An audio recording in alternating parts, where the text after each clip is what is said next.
Yes, Tunisia revolutionary. That's why when I came here, a lot of Azerbaijani journalists called me and asked, uh, you see, with so great pleasure to prepare some reportage materials about the Tunis, because Tunis is very now popular in Azerbaijan. I was editor-in-chief of two newspapers, the main newspapers. Then our government closed our newspapers and arrested me. I was in prison during 4 years.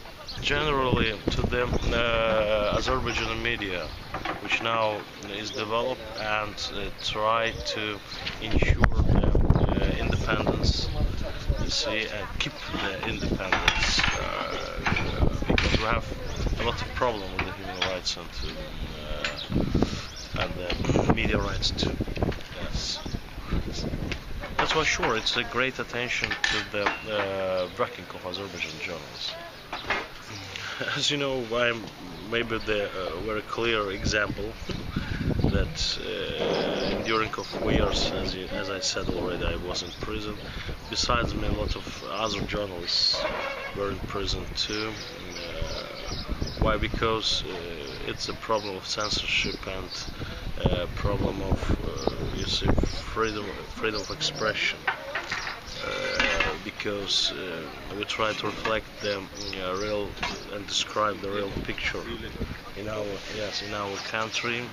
I'm in the corruptional system, and it's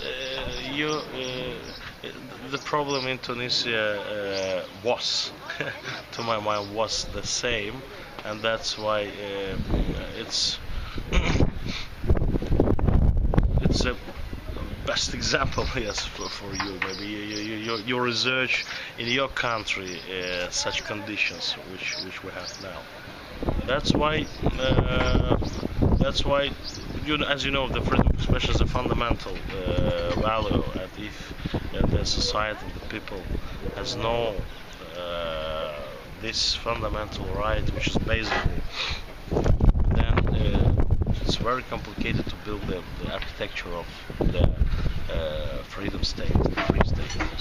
That's the core of power is the citizens, not the president or the ruling family, which you see, which was selected by the citizens, because as I said, you see, it's maybe symbols of the civilized state, the branch of power that separates power, because then the independent media, the horizontal relations between society and state, because all of the structure and political institutions must be controlled each other, and then this system can ensure the development of the country.